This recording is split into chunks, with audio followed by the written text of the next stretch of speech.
tendo mensagens a respeito da Páscoa. Então, já no último domingo, nós iniciamos então uma série de mensagens, que serão 3, a passada, hoje e o próximo domingo, que é o domingo de Páscoa, como até o Junei falou, né? Hoje é o domingo de Ramos, então é um domingo que antecede o domingo da ressurreição. Nós falaremos disso no próximo. Hoje, meus queridos, nós vamos falar sobre o sepultamento de Jesus. Aquilo que acontece quando ele finalmente morre e até o domingo, quando ele ressuscita. E tem muitos acontecimentos e muitas lições práticas para a vida da igreja. Por isso que eu peço aos irmãos, abram comigo em João, capítulo 19. Nós leremos a partir do versículo 31 até 42. João, capítulo 19, dos versículos de 31 em diante. Na semana passada nós tivemos o relato na visão de Lucana, na visão de Lucas, e hoje nós vamos falar a partir do Evangelho segundo João. João 19, de 31 a 42. Diz assim, então, a palavra de Deus. Vou esperar, acho que é bom ouvir esse barulhinho de folha de Bíblia passando. É gostoso ainda, porque vai ter tempos que todo mundo vai estar no eletrônico. Então a gente tem que aproveitar aí esse momento, tá? João 19, de 31 a 42. Diz assim, então, a palavra de Deus.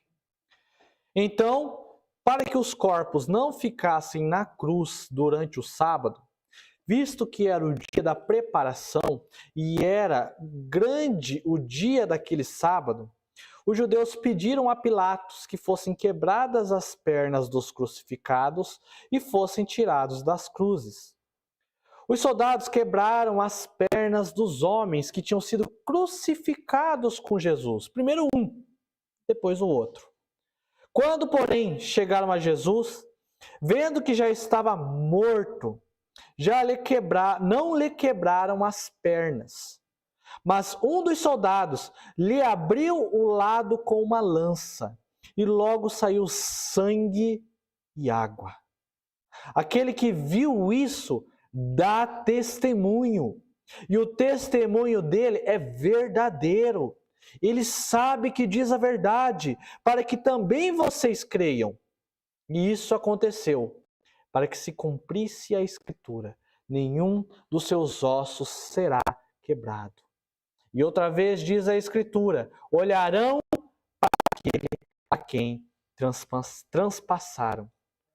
Depois disso, José de Arimateia, que era discípulo de Jesus, ainda que em segredo, porque tinha medo dos judeus, pediu a Pilatos permissão para tirar o corpo de Jesus.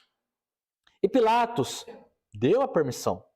Então José de Arimateia foi e retirou o corpo de Jesus.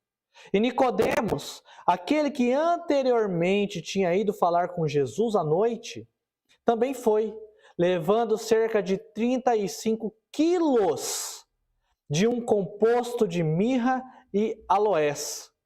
Tomaram, pois, o corpo de Jesus e o envolveram em lençóis com os óleos aromáticos, como é costume entre os judeus na preparação para o sepultamento. No lugar onde Jesus foi crucificado havia um jardim. Neste jardim havia um túmulo novo, no qual ninguém ainda tinha sido colocado. Ali, por causa da preparação dos judeus e porque o túmulo ficava aberto, colocaram o corpo de Jesus. Vamos orar mais uma vez. Ó Pai, diante desse relato, Deus, nós te pedimos que o Senhor fale conosco nessa manhã. Foi intento de João deixar registrado isso para nós. Primeiro para aqueles leitores e hoje para nós. Para nós aprendermos a partir do que as Escrituras falaram a respeito do Cristo, a respeito de Jesus. E de tudo aquilo que está envolto dessas situações, Pai, até a ressurreição de Cristo no terceiro dia. E louvado seja o nome do Senhor, que Ele ressuscitou no terceiro dia. Fale conosco, Deus, através das lições práticas que nós tiramos desse texto, através daquilo que a gente aprende nos detalhes. João foi detalhista, Deus, e que possamos nos detalhes aprendermos através da Tua santa palavra. Assim nós oramos, que os corações dessa manhã estejam abertos a ouvir a mensagem que vem do Senhor. Eu sou só um servo, eu sou só um instrumento. Eu sou apenas alguém sendo utilizado por Ti, Pai, para falar aos corações da Tua igreja. Assim eu oro, Pai, em nome de Jesus. Amém. Queridos, hoje então falaremos sobre o sepultamento de Jesus. Então, na semana passada, nós conversamos a respeito dos efeitos da cruz na vida do pecador. Então a gente fez o relato, os últimos relatos da crucificação de Jesus. A gente aprendeu 3 coisas. Primeiro, que o juízo de Deus vem para alguns e ao alívio para outros. Então nós nos lembramos de quando aquelas mulheres olhavam para Jesus, o que estava acontecendo com ele, e elas começaram a se lamentar, batendo no peito. E Jesus olha para elas e fala assim: não é por isso que vocês têm que se lamentar. Porque virão dias que as estéreis vão celebrar a Deus por não ter dado filhos a esse mundo, porque o juízo recairá sobre Israel de uma forma, o peso da mão do Senhor vai recair sobre de uma forma, que vai ser muito, que vocês vão clamar para que os montes caiam em cima de vocês. Mas celebrem aquilo que está para acontecer. Porque a gente fica, até quando a gente vê os filmes a respeito de Cristo, a gente fica comovido. Dói muito ver o que ele passou. Mas era necessário. Era necessário que aquilo acontecesse. Até mesmo essa semana, vendo ali o Facebook, aí tem muito meme, Aí tinha um meme cristão, eu sigo uma página de cristão que é de piada, assim, e de repente apareceu bem assim, um homem que conseguiu voltar no tempo, aí ele volta no tempo, avisa Jesus, ou melhor, ele mata Judas antes de Judas trair Jesus, aí Jesus não morre, e aí o meme termina com todo mundo no inferno. Então, é dolorido a história, mas é necessário que tudo isso acontecesse para que o juízo de Deus ao povo dele não recaísse mais, mas recaísse tudo em cima de Cristo. Cristo pagou toda a ira de Deus recaiu sobre ele. Nós lemos Isaías 53 ao início do culto. Foi proposital para vermos o relato, até mesmo antes, na antiga aliança, o que diriam como Cristo morreria, a dor que ele sofreria, as nossas transgressões pelos quais ele levou sobre si. É a ira de Deus recaindo sobre ele para salvar o seu povo. Depois a gente também aprendeu que, através da crucificação de Cristo, há reconhecimento do nosso pecado. Então, quando eu olho para a cruz, eu vejo, meu Deus, como eu não sou nada. Como eu não sou nada. Um justo, alguém perfeito está lá, sofreu o que sofreu por mim, por causa dos meus pecados. Então, a cruz, ela traz essa lembrança de que nós somos pecadores, mas que a salvação nos alcançou e o perdão de Deus foi concedido a nós. E também nós temos aquele relato do véu se rasgando. A gente falou sobre isso no último sermão. O véu se rasgando, o sinal do vínculo, do relacionamento sendo restabelecido entre Deus e a humanidade, em específico o seu povo. O véu se rasgou. Então nós vimos os acontecimentos que aconteceram na cruz e hoje a gente vai seguir com os acontecimentos posteriores. Acontecimentos que têm como objetivo explorar aquilo que aconteceu até a ressurreição de Cristo. E queridos, nesse texto a gente pode repartir em 2. A gente vai ter 3 lições, mas a sua repartição seria em 2 partes. Primeiro, a gente vê como João ele tem o objetivo de nos mostrar como tudo está sendo cumprido conforme as Escrituras. Do versículo 31 até 37, ele fala para que fosse cumpridas as Escrituras. Tanto o que o soldado fez, quanto o que o soldado não fez. Que foi quebrar as pernas, como também transpassar ali com a lança. Vou explorar tudo isso. Então, João está mostrando para os leitores, olha, o que aconteceu com Jesus já estava predito há muito tempo. Era necessário que isso acontecesse, porque assim as Escrituras diziam. E do versículo 38 a 42, aí João, ele já foca no sepultamento, aquilo que aconteceria depois. Então João escreve com a finalidade de mostrar detalhes do sepultamento de Jesus, onde ele fica morto até o terceiro dia, até quando ressuscita. Queridos, nas lições de hoje eu quero abordar 3 coisas com vocês. 3 coisas. Eu vou até pedir para Isabel colocar aqui. Eu quero falar com vocês sobre testemunho. Eu quero falar com vocês nessa manhã sobre transformação. E quero falar com vocês essa manhã sobre fidelidade. Talvez até melhor trocar fidelidade por lealdade. É a mesma coisa praticamente, mas na sua raiz elas têm uma diferenciação. Fidelidade, eu passei a pesquisar qual é a diferença entre os dois, porque os dois são muito sinônimos, são próximos. Mas a fidelidade, ele dá o sentido de alguma coisa o impõe a ser fiel. Por exemplo, eu sou fiel à minha esposa, porque tanto a Escritura manda eu ser fiel, como também a lei civil manda eu ser fiel à minha esposa. Então, quando há uma normativa impondo essa fidelidade, que eu cumpra alguma coisa, dá essa ideia de fidelidade. Agora, lealdade não. Lealdade já é um ato voluntário. Eu não preciso de alguma coisa me mandando ser leal. Eu sou leal porque eu sou leal. Então há essa diferenciação. Mas eu quero abordar hoje com vocês, tanto com o quesito de fidelidade, como principalmente lealdade a Jesus Cristo. Por isso eu quero perguntar para vocês. Você entendeu o que Cristo fez por você e pode fazer na sua vida a partir da obra que ele fez? O quanto o Evangelho, esse Evangelho que relata a morte de Cristo, a gente viu na semana passada e hoje a gente vai ver nos detalhes a atrocidade que aconteceu com o Cordeiro de Deus. Mas você entendeu o que isso impacta na sua vida? Queridos, cristãos superficiais tendem a compreender a obra de Cristo de uma maneira superficial. A vida, o dia a dia, a rotina acaba apagando, às vezes, a mensagem deixada pelo Evangelho.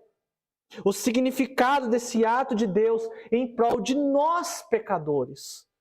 A compaixão que Ele teve pela tua vida. Por isso que eu quero nessa manhã te levar a uma profundidade cada vez maior do que aquilo que Cristo fez pelo seu povo e do quão poderoso o Evangelho pode ser na sua vida e na vida de alguém. Por isso, em primeiro lugar, já nesse texto, nós percebemos, meus queridos, que no sepultamento de Cristo é evidenciado que o testemunho do que Cristo fez por você é fundamental para o avanço do reino. Repito, o testemunho do que Cristo fez por você é fundamental para o avanço do reino. Nisso a gente pode repartir dos versículos 31 até 37. Aqui os versículos falam, né? Visto que era o dia da preparação. Daí ele continua, os judeus pediram a Pilatos que fossem quebradas as pernas dos crucificados e fossem tirados das cruzes. Queridos, esse dia da preparação, ou o grande dia daquele sábado, é devido ao contexto que eles estavam. Eles estavam na semana da Páscoa. Então, aquele sábado, que já tinha algumas restrições para o judeu, né, porque o judeu não podia fazer nada no sábado, e ainda por cima, aquele sábado era um sábado especial. Era um sábado de Páscoa, né, da semana pascual dos judeus. O pedido dos judeus, então, estava baseado naquilo que acontece em Deuteronômio, deixado por Deus, no capítulo 21, 22 a 23. Lá diz que o corpo do criminoso, pendurado no madeiro, não devia contaminar a terra no sábado especial deles. E, queridos, quando eu vi essa referência de Deuteronômio, eu fui até lá, e lá eu já fiquei comovido. Lá já doeu o meu coração, sabe por quê? Eu vou ler para vocês esse versículo. Diz assim, se alguém tiver cometido um pecado que é passível de pena de morte e tiver sido morto e vocês o pendurarem no madeiro, o seu cadáver não deve permanecer no madeiro durante a noite. É preciso sepultá-lo no mesmo dia. Pois, olha como isso é forte. Pois o que for pendurado no madeiro é maldito de Deus. Jesus se fez maldito de Deus no seu lugar. Olha o que ele fez por você e por mim. Paulo relembra a igreja dos Gálatas no capítulo 3, versículo 13. Cristo nos resgatou da maldição, fazendo-se ele próprio maldição em nosso lugar, porque está escrito: maldito todo aquele que for pendurado em madeiro. Sabe o que é o maldito? Inclusive, tome cuidado quando você for chamar alguém de maldito. Maldito é alguém amaldiçoado, alguém que sofre maldição. Cristo sofreu a maldição do pecado, a ira de Deus. Ele se fez maldito, ele se fez alguém odiado na cruz por causa de nós. Isso é muito forte. Olha o que ele fez por injustos. Dificilmente alguém morreria por um justo, pois poderá ser que pelo bom alguém se anime a morrer, mas Cristo morre por pecadores. Morre por amor. Por amor. E as escrituras falam sobre quebrar as pernas. Queridos, como que funcionava o óbito na cruz? Não ache que quem estava na cruz morria por causa da cruz. A pessoa não morria por causa dos cravos, literalmente por causa disso. Mas como é que funcionava? Olha a crueldade humana. Como é que funcionava a morte de cruz? Os braços, vai ilustrando na sua cabeça. Os braços pendurados faziam com que a pessoa ficasse sem ar. Então, como ela ficava aqui, por causa do esforço que tinha nos braços, ela começava a ficar sem ar. Assim, automaticamente recorria aos pés para firmar, porque como cansa os braços, ele firmava nos pés. E levantar, para quê? Para que a pessoa conseguisse levantar um pouco o corpo e ter espaço no pulmão para conseguir respirar.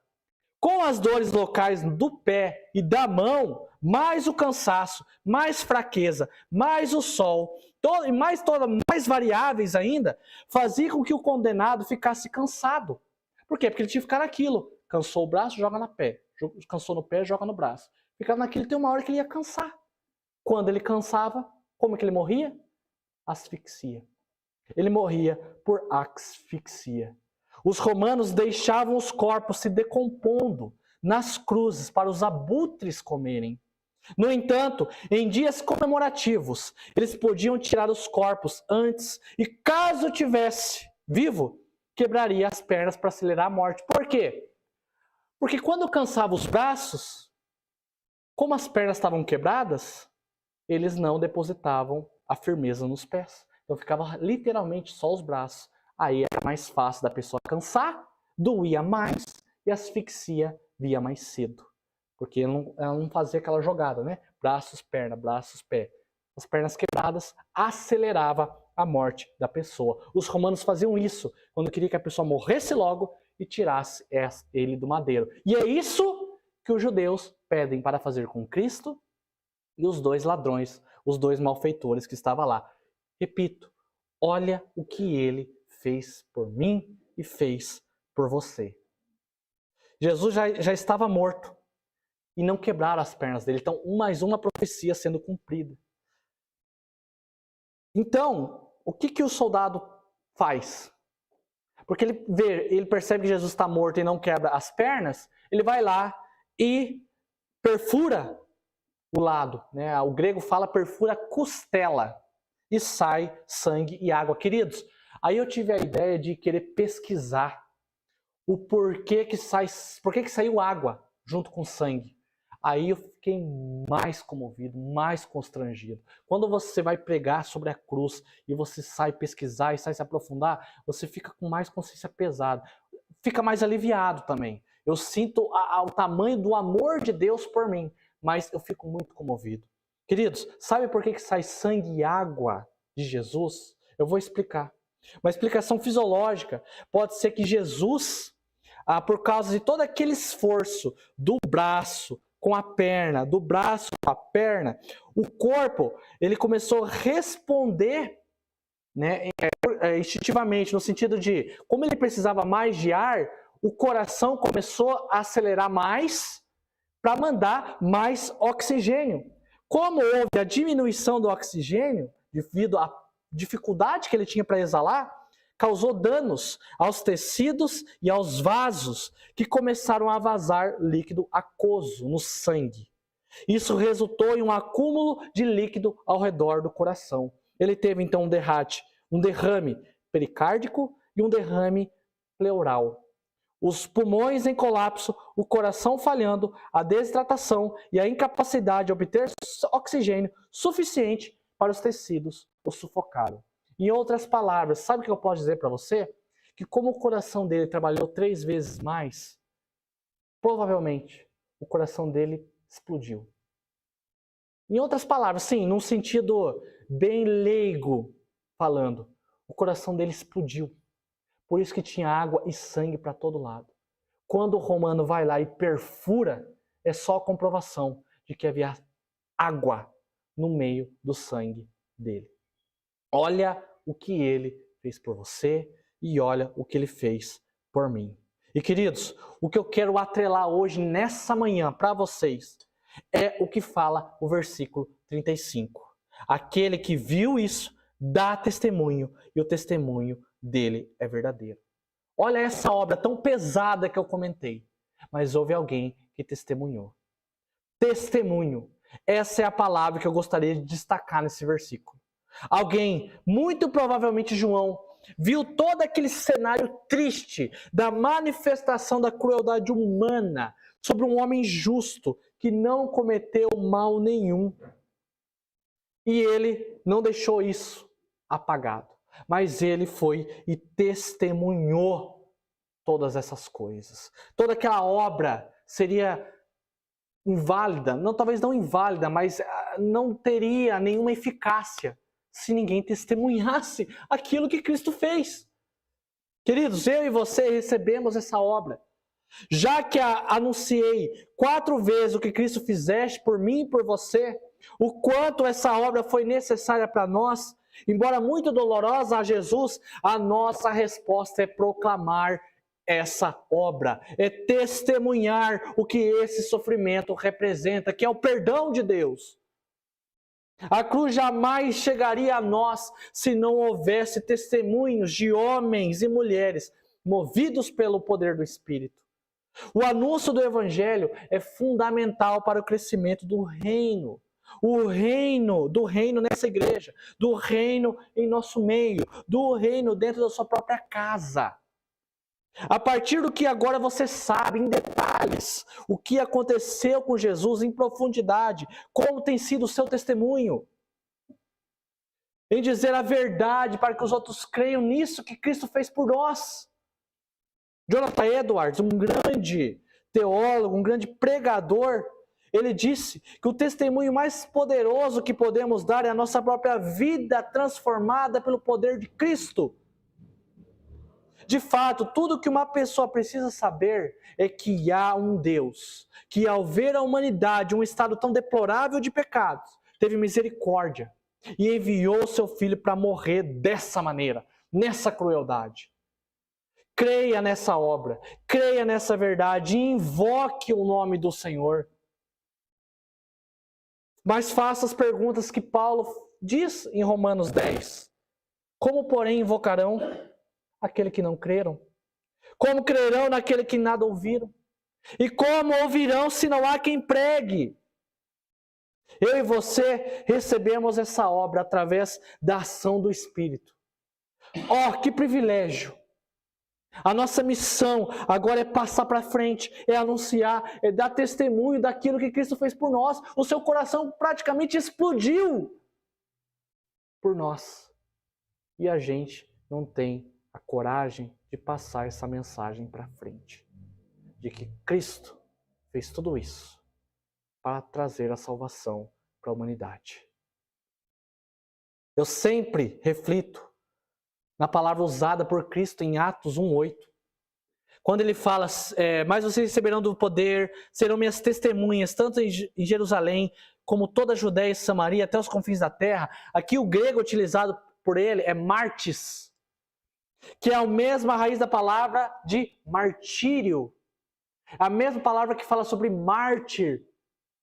Aqui o que Jesus está falando é: sejam meus mártires. Olha como no grego a gente é muito mais potente, muito mais forte. A gente traduz como testemunhas, mas Cristo está falando sobre ser mártir. O que é ser mártir? É morrer, se preciso, pela morte, pelo que a gente defende, que é a morte de Cristo, pela nossa fé. Sejam meus mártires em toda a terra. Muitas pessoas, meus queridos, perecem pela falta de conhecimento dessa verdade. O quanto temos estado dispostos a testemunhar essa obra maravilhosa. O quanto queremos que as pessoas em nosso redor cheguem à conversão, cheguem a essa verdade. O quanto você deseja que a sua família seja entregue a Jesus após ouvir esse sacrifício. Somente aquele que derramou o seu sangue naquele madeiro pode mudar a sua família, mudar o seu marido, mudar a sua esposa, mudar os seus filhos, mudar todos aqueles que estão ao seu redor. E mudarão conforme o testemunho que você der. Em segundo lugar, queridos, eu queria falar com vocês sobre transformação. O Evangelho transforma até os mais improváveis dos homens em discípulo. Então, depois da gente verificar o que o soldado fez de não quebrarem as pernas e tudo isso ser cumprimento de escritura, João começa a falar sobre dois homens, José de Arimateia e Nicodemos. Os homens menos prováveis de estar com Cristo e se preocupar com o destino do seu corpo na morte. Muitos nomes poderiam estar sido aqui escritos: João, Pedro, Tiago, Mateus, mas não. Quem estão naquele momento? José de Arimateia e Nicodemos. Permita-me falar sobre eles rapidamente, porque o autor bíblico teve a intenção de falar deles. José de Arimateia, ele é citado pelos 4 evangelhos. Em Mateus, ele é citado como um homem rico, discípulo de Jesus. Em Marcos, ele é um ilustre membro do Sinédrio, que também esperava o reino de Deus. Em Lucas, ele é um membro do Sinédrio, homem bom e justo, que não tinha concordado com o plano e a ação dos outros e que esperava o reino de Deus. E em João, o trata como discípulo de Jesus, ainda que em segredo, porque temia os judeus. Queridos, rico, membro do Sinédrio, que se tornou discípulo e esperava o reino. Bom e justo, que não aceitou os que os judeus fizeram com Jesus. Alguém muito importante para os judeus, pois não era qualquer um que podia chegar até Pilatos e falar com ele. Então, José de Arimateia era uma figura muito importante para os judeus. Por isso que Marcos diz que José foi ousadamente falar com Pilatos. Ainda mais em contexto de Páscoa, porque o judeu ele não entrava em casa de gentil durante a época da Páscoa, para não se tornar impuro. Mas José de Arimateia foi lá e falou com ele e conseguiu o corpo de Jesus. Nicodemos não ficava muito atrás também. Em João 3, de 1 a 21, é dito que Nicodemos era um dos principais dos judeus.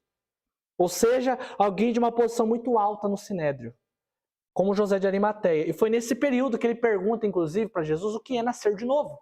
A gente tem aquele relato. E ele mesmo chama Jesus de Rabi, o mestre que vem da parte de Deus. Em João 7, 50 e 52, ele discorda dos judeus sobre essa condenação que eles aplicariam sobre Jesus. Queridos, são homens improváveis, poderosos, mas que o evangelho chega e transforma-os como discípulos. Homens que aguardavam o reino. Por isso que eu afirmo nessa manhã, e repito quantas vezes forem possíveis, o Evangelho é o poder de transformação para a sua vida.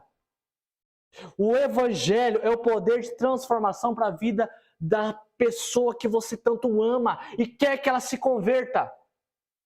É na fé em Jesus Cristo, na obra de Cristo, que salva e muda a pessoa da água para o vinho. É o evangelho que faz os mais vis pecadores, aqueles que você e eu não acreditaríamos mais em salvação. Mas o evangelho vem e resgata a pessoa daquele estado que ela se encontrava. Por isso, reafirmando o primeiro ponto, combinando com esse segundo, eu digo que o que é necessário para a mudança na vida de alguém é o evangelho plantado no coração. Evangelho esse que só vem com o nosso testemunho. Só o testemunho, só o evangelho muda o seu casamento. Só o evangelho restaura a vida dos seus filhos, dos seus pais, dos seus irmãos. Se você quer mudança na sua vida, o evangelho tem o poder de te fazer uma nova criatura. O Espírito te ajudará e auxiliará naquilo que é necessário para uma constante conversão. E se você quer mudança na vida de alguém, não há outro caminho. É o evangelho. É nessa obra que Cristo fez. Cristo fala, lá em João 14, de 1 a 6, que o coração de vocês não fique angustiados. Vocês creem em Deus, creem também em mim. Aí ele fala, na casa de meu pai há muitas moradas. Se não fosse assim, eu já lhes teria dito, pois vou preparar um lugar para vocês. Cristo preparou um lugar para aqueles que são transformados pelo evangelho. Mas cabe ao nosso testemunho para que essas pessoas recebam a mensagem do evangelho. O evangelho transforma pessoas, meus queridos. E nós vemos, sabe como? A gente está vendo aqui com José de Arimateia e Nicodemos. Mas a gente vê também, lembra do Mateus? Um cobrador de impostos, odiado por muitos. Mas ele é amado por Jesus e transformado por ele. Zaqueu, um homem rico, chefe dos publicanos, ladrão. Mas após ter um encontro com Jesus, dá a metade de tudo que tem aos pobres e restitui 4 vezes mais aqueles que por um acaso ele tenha roubado. Só o evangelho faz isso na vida das pessoas. Paulo de Tarso, um perseguidor ferrenho, maltratou a igreja de Cristo, mas foi amado por Jesus e transformado. Queridos, aquele que está em Cristo é nova criatura. As coisas velhas já passaram e eis que tudo se fez novo. A morte que descrevemos na semana passada e encerramos hoje, os cravos em suas mãos, a dor sentida, as costelas perfuradas, toda a escritura cumprida, a crueldade na cruz é um convite ao pleno perdão de Deus e à transformação da vida.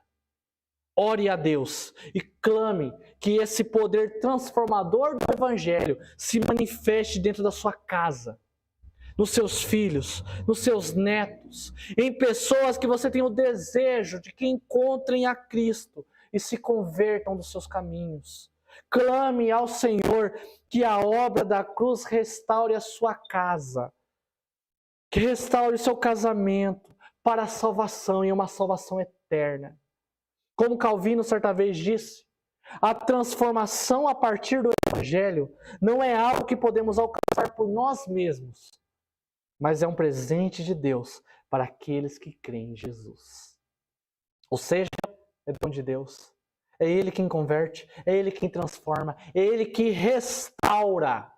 Clame a Ele, busque-o e a conversão, eu tenho certeza disso, eu creio nessa palavra, que a conversão entrará na tua vida ou na vida de quem, por quem tanto ora, por quem tanto você ora.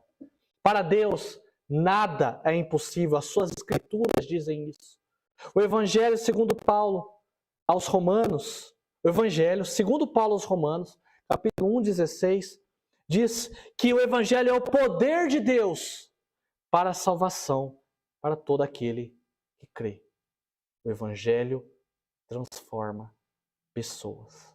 Nessa manhã, nós somos chamados a crer nessa transformação, como advém de Cristo, e dar os passos para que o Espírito Santo haja com poder na sua vida e na vida de quem você ora. Embora tudo venha dele, até mesmo o nosso dispor a ir a Jesus, é necessário que você dê passos.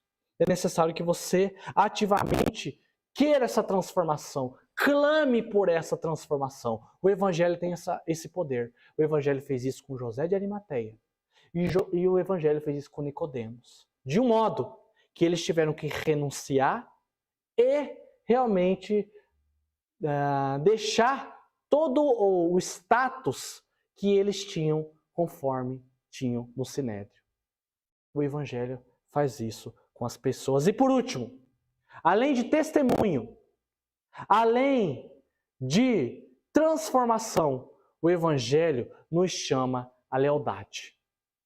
O discipulado a Cristo nos chama à lealdade. Queridos, eles não só foram transformados, mas eles foram transformados e agiram em lealdade ao Senhor Jesus. Percebam no texto que Pilatos, ele pede permissão para tirar o corpo de Jesus, e Nicodemos, e ele ainda leva para um túmulo novo. Queridos, Mateus fala que é um túmulo escavado na rocha. Se vocês tivessem ideia de como isso é caro, naquela época, José de Arimateia era muito rico para ter um túmulo escavado na rocha. Provavelmente, esses túmulos eram sempre destinados à pessoa mais importante da família. E José de Arimateia vai e dá o destino do corpo de Cristo ao melhor túmulo que ele tinha. E Nicodemos leva 35 quilos. Vocês têm ideia disso? 35 quilos? Quantos pacotes de arroz não dá? Ele leva tudo isso de mirra e aloés, especiarias muito caras na época para sepultar o morto. Então Jesus ele é sepultado não como um morto qualquer. Porque para os romanos, o que eles fazem com a pessoa que está morta já, apodrecendo na cruz? Ou eles pegam e jogam numa vala comum, ou deixam muito longe da cidade para os abutres comerem. Mas José de Arimateia e Nicodemos, homens transformados a partir do Evangelho, dão um destino maior para o corpo de Cristo. Por quê? Lealdade. Eles não eram obrigados a fazer isso, mas em lealdade a Cristo, ao que eles entenderam a respeito do Evangelho. Eles estavam lá, no pior momento de Cristo, quando o corpo dele não tinha destino nenhum. E as Escrituras falam que os discípulos olharam tudo de longe. Alguns fugiram, alguns se mandaram, outros olharam de longe. Aí os dois homens mais improváveis, um é chefe do Sinédrio, o outro é poderoso no Sinédrio, estava lá, sendo leais a Jesus Cristo, dando um túmulo extremamente caro e levando especiarias totalmente caras. Queridos, são discípulos que antes eram homens importantes, mas apresentam lealdade ao Senhor. Nós somos chamados a essa mesma lealdade a Cristo. Spurgeon diz: ser fiel a Cristo não é uma questão de conveniência ou preferência pessoal, é uma questão de lealdade ao Rei. Lealdade cristã. Esse é o ponto que eu queria conversar com os irmãos para encerrar essa mensagem.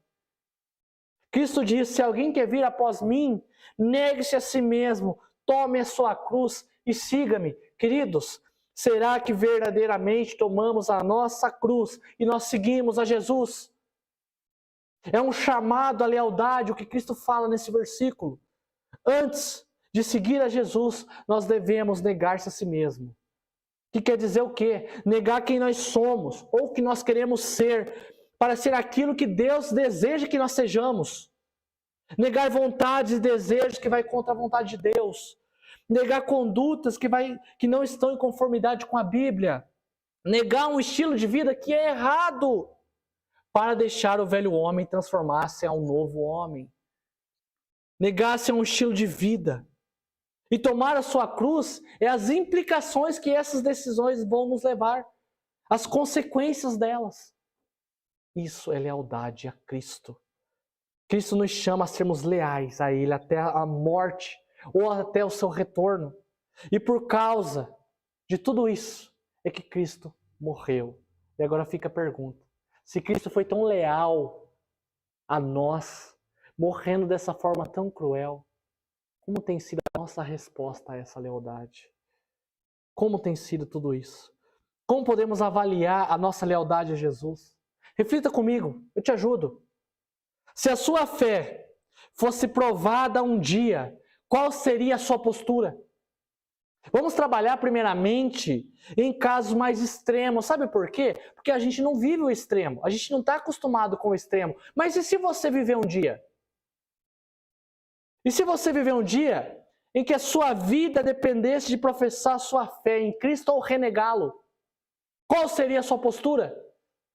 E a do seu filho? Imagina se tem uma arma apontada para a cabeça do seu filho e a pessoa manda você negar Cristo. Até onde chega a tua lealdade? Sim, eu quero ser extremo, porque nós não estamos acostumados com o extremo.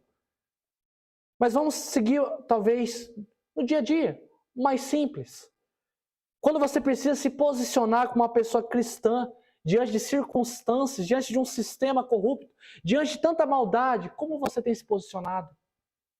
Você contribui para um sistema errado? Ou você se posiciona? Eu sou leal a Cristo. Eu não vou fazer o que é errado. Eu vou fazer aquilo que honra a obra do que Ele fez. De ter o coração praticamente explodido a meu favor. O conceito, meus queridos, de lealdade é muito grande. E aplicável a nós em todas as áreas de nossas vidas. É necessário que nós nos esforcemos, como esses dois homens fizeram. As ações de José de Arimateia e Nicodemos evidenciam uma verdadeira lealdade, que requer esforço, porque percebe que eles se esforçaram, eles deram deles dos melhores, eles tiraram dinheiro do bolso em cumprimento, em lealdade a Jesus, e também renúncia. Porque imagine quando o Sinédrio ficasse sabendo. Pensa comigo, quando o Sinédrio ficasse sabendo, olha, o José de Arimateia deu o melhor túmulo dele, para aquele lá, ó, para aquele herege que morreu. Olha, Nicodemos levou 35 quilos para sepultar aquele herege. Imagina, as escrituras não falam, mas imagina a renúncia que esses dois homens fizeram só de dar destino para o corpo de Jesus. Queridos, lealdade.